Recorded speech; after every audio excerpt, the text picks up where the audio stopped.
네, 여러분 안녕하십니까? 코로나19 통합 뉴스룸 시작합니다. 오늘 발표된 국내 코로나19 신규 확진자는 657명으로 20여일 만에 가장 적었습니다. 연휴 기간 검사 건수가 줄어든 만큼 아직은 확산세가 꺾였다고 보기엔 이릅니다. 재난방송센터 연결해서 자세한 상황 알아보겠습니다.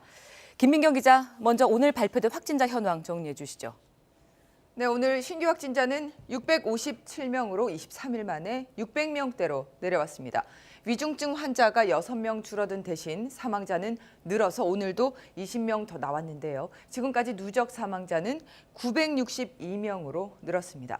오늘 신규 확진자는 지난달 11일 이후 23일 만에 가장 적었습니다. 다만 붉은색 선으로 표시된 검사 건수와 함께 비교해보면 어제 오늘 평균 6만여 건으로 평일보다 40% 정도 검사 건수가 적었습니다. 검사 후에 결과가 나오는 데까지 하루 정도 걸리는 점을 감안하면 어제부터 줄어든 검사 건수의 영향이 큰 걸로 보입니다.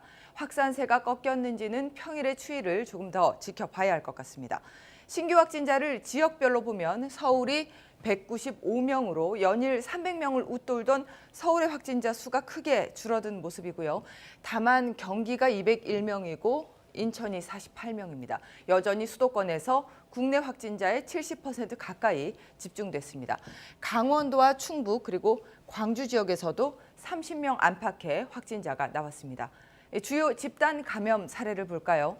서울 동부구치소 관련해서는 확진자가 13명 더 늘어서 이제 958명입니다. 노인복지시설과 요양시설에서 확진자가 늘고 있는 점도 우려스러운데요. 동대문에 있는 노인복지시설 관련해서 36명 확진됐습니다. 평택 노인보호시설에서도 13명이 더 늘었습니다. 부산 영도구에 있는 노인건강센터에서도 10명이 더 확진돼서 이제 57명으로 늘었습니다. 고령층이 많아서 위중증으로 악화될 우려가 큰 시설인 만큼 경계가 필요해 보입니다. 네, 영국에 이어 남아공 변이 바이러스 감염자도 나왔는데 이 변이 바이러스도 확산이 우려되는 상황이죠. 네, 그렇습니다. 어제 영국 변이 바이러스 감염자는 4명이 더 늘었는데요. 이로써 지금까지 파악된 영국 변이 바이러스 감염자는 모두 9명으로 늘었습니다. 남아공에서 유행 중인 또 다른 변이 바이러스 감염 사례도 처음으로 확인됐습니다. 영국 변이 바이러스는 이미 전 세계 31개국으로 번졌습니다. 이에 따라 방역 당국은 오는 8일부터는 영국과 남아공뿐 아니라 해외에서 입국하는 모든 외국인에게 PCR 음성 확인서를 받기로 했습니다.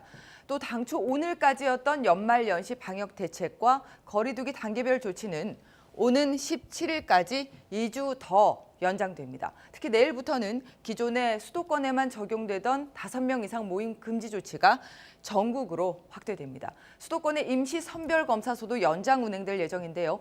방역당국은 증상이 없더라도 감염이 의심될 경우에는 적극적으로 검사를 받아달라고 요청했습니다. 지금까지 재난방송센터에서 KBS 뉴스 김민경입니다.